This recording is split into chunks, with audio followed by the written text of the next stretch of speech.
다 바뀝니다 라는 제목으로 우리 야곱 시리즈 19번째 시간을 함께 갖도록 하겠습니다. 예, 여러분, 심리학 용어 중에 투사라는 용어가 있다고 합니다. 투사. 예. 이제 이 투사라고 하는 감정은 좀 부정적인 감정인데요, 좋지 않은 감정인데요, 그러니까 자기 자신을 방어하기 위해서, 보호하기 위한 일종의 좀 자기 자신을 방어하는 그런 좀 심리적인 어떤 작용이라고 합니다. 예를 들면 그런 것이죠. 내가 이제 운동 경기를 하다가 경기에 졌어요. 그러면 내 실력을 탓하는 것이 아니고 뭐 내가 들고 있는 이 도구를 탓하는 거죠.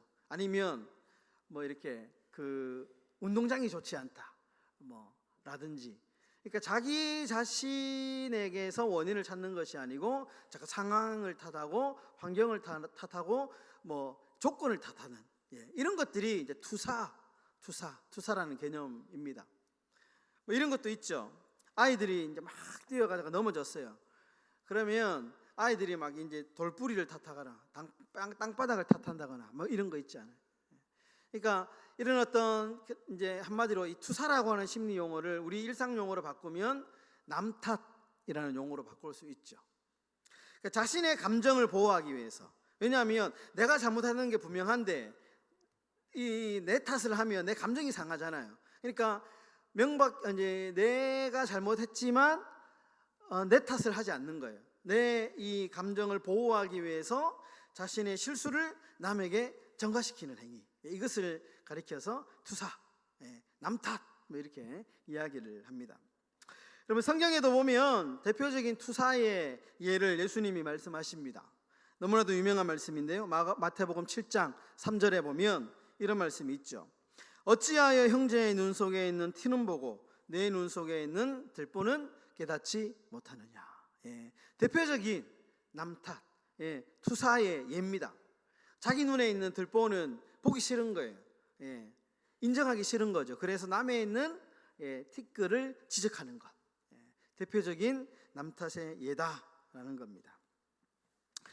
여러분, 이와 관련해서 재미있는 뭐 연구가 많이 나와 있는데요, 1999년에 MIT 공대와 그리고 카네기 멜론 대학, 이 두 대학교가 이제 하나의 연구를 하는데, 심각한 사고를 당한 후에 그 사고를 남 탓이라고 원망하는 사람일수록 상황을 객관적으로 직시하지 못하고 문제 해결을 주도적으로 하지 못한다라고 하는 연구 결과를 발표한 적이 있습니다. 그러니까 주로 이 투사가 강한 사람, 남 탓을 많이 하는 사람들 있잖아요. 이 사람들을 이제 연구해서 조사를 해보니까 객관적인 상황, 너무나도 상식적인 상황을 남들하고 좀 다르게 보는 거예요. 예. 객관적으로 판단하는 이 판단력이 많이 흐리다. 예. 그래서 이런 사람들은 쉽게 남의 소리에 이렇게 귀가 얇다 그러죠. 그러니까 남의 말이 너무 쉽게 속아 넘어가는 어떤 그런 상황이 있다는 거예요. 그러니까 누가 카더라 뭐 이러면 그게 사실인가 아닌가 믿지도 않고 확인도 안 하고 믿는 거예요. 그냥 믿어버리는 거예요. 왜냐하면 객관적인 상황을 판단할 능력이 부족한 거죠. 이게 진짜 맞나? 누가 저 사람 진짜 나쁜 사람이더라 하면 그 사람이 내가 겪어봤을 때 나쁜 사람인지 아닌지를 봐야 되잖아요. 그냥 그런 거 없이 남이 나쁜 사람이라고 하니까 그 사람 말만 듣고 저 사람은 나쁜 사람이야, 그냥 이렇게 이제 돼버리는 거죠. 안 좋은 거죠. 여러분, 일제강점기에 독립운동가였던 작년인가요? 좀 이렇게 논란이 있었던 홍범도 장군 잘 아시죠? 만주 일대를 중심으로 독립운동을 하셨던 이 홍범도 장군의 일대기 이 책이 요즘에 많이 나옵니다. 최근 들어서 많이 나오는데요, 이분의 책을 보면 이분의 성격이 어떤 분인가에 대해서 나오는데, 이분은 말이 많이 없고요, 아주 과묵한 분이었다고 합니다. 그리고 남 탓하는 사람을 아주 싫어하는 사람이었다고 합니다. 그래서 독립운동가를 이제 같은 팀원을 뽑을 때 기준이 뭐냐, 그 사람의 말을 보는 게 아니고 그 사람의 행동을 본답니다. 그리고 그 사람이 불평을 많이 하느냐, 남 탓을 하느냐, 뭐 환경을 탓하느냐, 그런 사람은 절대로 같은 팀원으로 뽑지 않았다고 합니다. 왜냐하면 저 사람은 언제든지 배신할 수 있는 가능성이 있다, 이렇게 이제 생각을 했다는 거예요. 나름대로의 어떤 기준이 있었다는 거예요. 몇 가지 아주 유명한 어록들이 있는데 두 가지 정도 대표적인 어록이 있습니다. 이런 말이 있습니다. 남 탓하는 사람을 믿지 마라. 남 욕하기 좋아하는 자를 멀리해라. 대체로 남 탓하고 남 욕하는 자들이 더 나쁘다. 이런 말을 했고요. 잘못하지 않은 사람은 없다.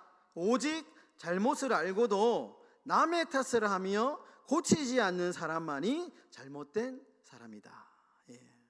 아주 이런 멋진 어록들을 남겼답니다. 그러니까 홍문도 장군은 사람을 판단할 때 중요한 원칙이 있었는데 사람의 말이 아니고 그 사람의 행동을 봤다. 너무 중요하죠. 여러분, 그 사람이 말은 뭐 다 할 수 있잖아요. 말은. 그런데 그 사람의 말과 그 사람의 행동을 이렇게 맞춰 보면 그 사람이 어떤 사람인가 짐작할 수 있습니다. 그래서 저도 사람을 볼 때 되게 평상시에 말보다는 행동을 많이 봅니다. 특히 저가 이제 사역자잖아요. 제가 옛날에 그런 얘기 한번 한 적이 있는데, 제가 이제 이제 노래를 전공하고 그러니까 이제 노래를 좀 하니까 예전에 찬양 인도 같은 거 많이 하잖아요. 앞에서 이제 나와서 찬양 많이 하고 하면 이제 앞에서 많이 열심히 하고, 그런데 이제 뒤에서는 저도 모르게 잘 안 했던 것 같아요. 근데 그때 이제 담임 목사님이 불러가지고 웃으면서 하시는 말이, 박 목사는 찬양도 잘하면서 근데 뒤에서는 찬양 안 하더라, 이렇게 얘기하시더라고요. 제가 그때부터, 제가 예전에 그 얘기 했죠. 그때부터 제가 이게 사람의 말이 아니고 하나님의 음성, 하나님이 나에게 원하시는 거구나 생각하고요. 저는 이제 노예 같은 데 가도요, 웬만하면 다 앞쪽, 중간 앞쪽에 앉습니다. 자리에 앞쪽에 앉고요, 찬양하거나 뭐 하면 열심히 합니다. 목사님들이 그런 게 있거든요. 앞에 나와서는 자기는 열심히 하잖아요. 근데 앉아 있으면 안 해요. 그래서 말이 중요한 게 아니고 행동이 중요하다. 그래서 저도 저 나름대로 그 좀 원칙을 세워가지고 좀 그렇게 하려고 합니다. 그래야지 좀 진정성이 있잖아요. 그 사람이 믿을 수도 있고. 막 앞에서 막 열심히 은혜롭게 막 찬양하는데 이렇게 좀 안 해. 뭐 이렇게 좀 달라. 그러면 좀 뭐지? 약간 좀 신뢰성이 떨어지죠. 그러니까 말이 아니고 행동이 중요하다. 행동이 중요하다.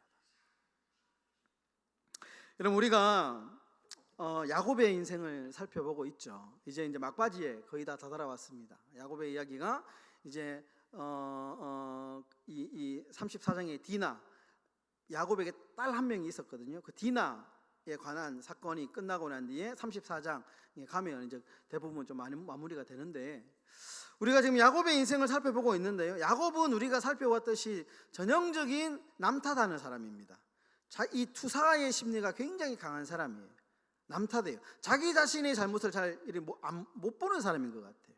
남 탓하고 환경 탓하고 주의 탓하는 사람인데, 그런데 우리가 지난주에 살펴봤지만 이 야곱이 야복 강가에서 이 천사와 씨름하잖아요. 씨름하고 그리고 밤새도록 이 씨름하다가 환도뼈를 이렇게 탁 저게 되죠. 나가죠. 그리고 난 뒤에 하나님을 만난 이후에 지금 바로 지금 오늘 본문이 이제 나오는데요. 야곱이 하나님을 인격적으로 만났습니다. 이제 만난 이후에 지금 이야기가 펼쳐지는데, 여러분, 이야기가 이제 이렇게 딱 진행이 되면 뭔가 우리는 기대하는 게 있잖아요. 이제 야곱이 하나님을 만났으니까 뭔가 상황이 급반전되겠지, 뭔가 새로운 이야기가 펼쳐지겠지라고 생각하는데, 그런데 이야기의 흐름이 전혀 그렇지 않습니다. 여러분, 오늘 33장 1절에 보면 여전히 형 에서는 장정 400명을 데리고 야곱을 만나러 오고 있어요. 상황이 바뀌지 않았습니다. 여전히 야곱의 마음에는 두려운 마음이 있습니다. 여러분, 여기서 우리는 조금 우리의 시선을 조금 이렇게 약간 좀 비틀어서요, 창세기의 저자가 무엇을 주목하고 있는지를 봐야 됩니다. 우리가 성경을 읽다가 보면 이야기에 빠져서, 그죠? 이야기에 빠져서 재미를 느낄 때가 있잖아요. 근데 성경을 쓴 저자가 있거든요.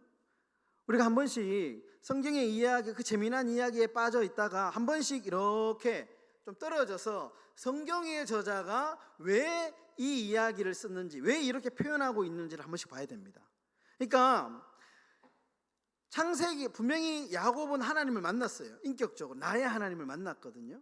그런데 뭔가 상황이 확 바뀌어가지고 뭔가 정말 착착착착 일이 이렇게 좀 진행될 것 같은데 그렇지 않아요. 그렇지 않아요. 이게 여전히 에서는 지금 막 자기를 죽일 것처럼 왠지 두려움을 느끼고, 야곱이 느끼고 있고. 왜 창세기의 저자가 그러면은 어떤 의도를 가지고 지금 이 이야기를 주목하고 있느냐? 그럼 결론부터 말씀드리면 창세기의 저자는 지금 환경에 주목하지 않습니다. 야곱이 하나님을 만났다고 해서 그 상황이 확 뭔가 바뀌거나 조건이 바뀌거나 이런 것에 지금 주목하고 있지 않아요. 뜻밖의 주목하고 있는 것이 딱 한 군데 있습니다. 뭐냐면 창세기의 저자는 지금 누구를 주목하고 있냐면 야곱을 주목하고 있습니다. 여러분, 에서가 바뀐 것도 아니고요, 환경이 바뀐 것도 아닙니다. 야곱이 하나님을 만났는데. 그런데 누가 바뀌었냐? 잘 보시면요, 야곱이 바뀌고 있습니다. 야곱이. 창세기의 저자는 지금 우리의 시선을, 막 흐트러져 있는 시선을 야곱에게 집중시키고 있는 거예요. 자, 하나님을 만난 야곱이 지금 안 바뀐 것 같은데 바뀌었어요. 상황이 바뀌었는데 누가 바뀌었나? 야곱이 바뀌었다는 거예요. 여러분 야곱을 조금 이야기를 생각해 보시면 몇 시간 전만 해도 자기만 살기 위해서 어떤 방법을 썼습니까? 막 형에게 뇌물 공세 펼치고요, 자신들의 가족을 두 때로 나누어 가지고요, 이렇게 형 쪽으로 보내죠. 이게 뭐냐? 그러니까 다 자기가 살기 위해서 그런 거잖아요. 그러니까 자기는 뒤로 속 빠지고, 나를 따르라가 아니고 이렇게 가족들을 앞세워 가지고 지금 자기가 살겠다라는 그런 어떤 마음이 있잖아요. 그런데 하나님을 만난 야곱의 행동이 달라졌습니다. 여러분, 오늘 본문을 보시면 야곱이 에서를 만나는데요, 에서를 만나자 자신의 가족을 뒤에 두고, 앞으로 가족을 내밀던 야곱이 가족을 뒤에 두고 본인이 가장 먼저 이제 앞장섭니다. 그리고 에서를 맞이합니다. 오늘 33장 2절과 3절의 말씀인데요, 2절과 3절에 보시면 이렇게 나오죠. 여종들과 그들의 자식들은 앞에 두고 레아와 그의 자식들은 다음에 두고 라헬과 요셉은 뒤에 두고 자기는 그들 앞에서 나아가되 몸을 7번 땅에 굽히며 그의 형 에서에게 가까이 가니. 야곱이 태도가 좀 달라졌습니다. 가족을 뒤에 두고 자기가 맨 먼저 앞에 나갑니다. 그리고 심지어 형 에서 앞에 7번 절을 합니다.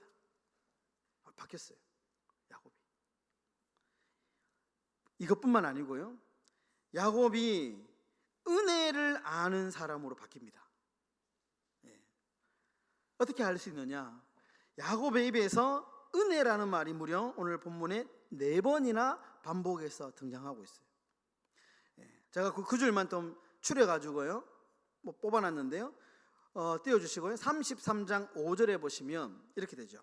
하나님이 주의 종에게 은혜로 주신 자식들입니다.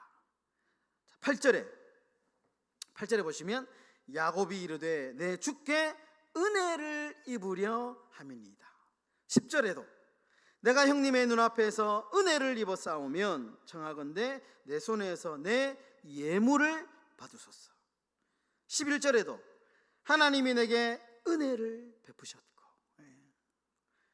여러분, 야곱은 제가 지난주에도 말씀드렸지만 모태신앙이지만 거의 내가 봤을 때는 신앙이 없는 사람이에요. 그냥 종교인에 불과했던 사람입니다. 그런데 하나님을 나의 하나님으로 만난 야곱이 어떻게 바뀌었느냐? 말끝마다 은혜. 여러분, 우리도 그렇잖아요. 은혜 받으면, 저도 옛날에 그 수련회, 학생회 수련회 때 같은 데 가면 막 이렇게 은혜 받으면 어떻게 말이 바뀌잖아요. 말이. 다 쓰는 단어가 바뀌고. 지금 야곱이 그렇게 바뀐 거예요. 말끝마다 지금 자식들, 하나님이 주신 자식도 하나님의 은혜요, 하나님이 나를 부자로 만들어 주신 것도 하나님의 은혜요, 모든 것이 지금 하나님의 은혜입니다. 야곱의 눈에는 지금 세상이 누가 그런 얘기 하더라고요. 은혜 받은 그 아침에 자기가 하나님을 만나고 난 뒤에 아침에 새벽 미명에 눈을 떠 보니까요, 떠오르는 해도 너무 이쁘고, 그 막 날아다니는 평소에 들리지 않는 새 소리도 들리고 바람 소리도 너무 이쁘고, 은혜를 받으니까 좀 막 세상의 모든 것이 다 달라져 보이다라고 하는 어떤 분의 간증이 있었는데, 야곱이 그런 거예요. 모든 것이 지금 다 하나님의 은혜라는 거예요. 하나님 말씀. 바뀌었죠, 야곱이. 여러분, 오늘 말씀은 우리에게 분명한 한 가지 말씀하는데요, 나의 하나님을 만나면 반드시 내가 변한다는 거예요. 변한다는 거예요. 그리고 내가 변하면 여러분, 세상이 변합니다. 내가 변하면. 여러분, 내가 빨간 안경을 쓰고 있을 때는 다 세상이 빨갛게 보여요. 다 빨갛습니다. 그런데 내가 파란 안경을 쓰면 세상이 어떻게 보입니까? 파랗게 보이죠. 그러니까 내가 변하면 다 변한다는 거예요. 그러므로 내가 변하지 않는 것이 문제라는 겁니다. 오늘의 핵심 메시지입니다. 내가 변해요. 내가. 여러분, 누가복음 15장에 보면 삭개오 있잖아요. 삭개오 이야기. 삭개오는 여러분, 사람들에게 상처를 많이 받은 상처 많은 사람입니다. 사람을 탓하고 시대를 탓하면서 살았던 사람입니다. 그래서 그 보상 심리로 돈을 막 민족을 배신하면서 돈을 벌었던 사람이에요. 그래서 돈에게 위로를 받던 사람입니다.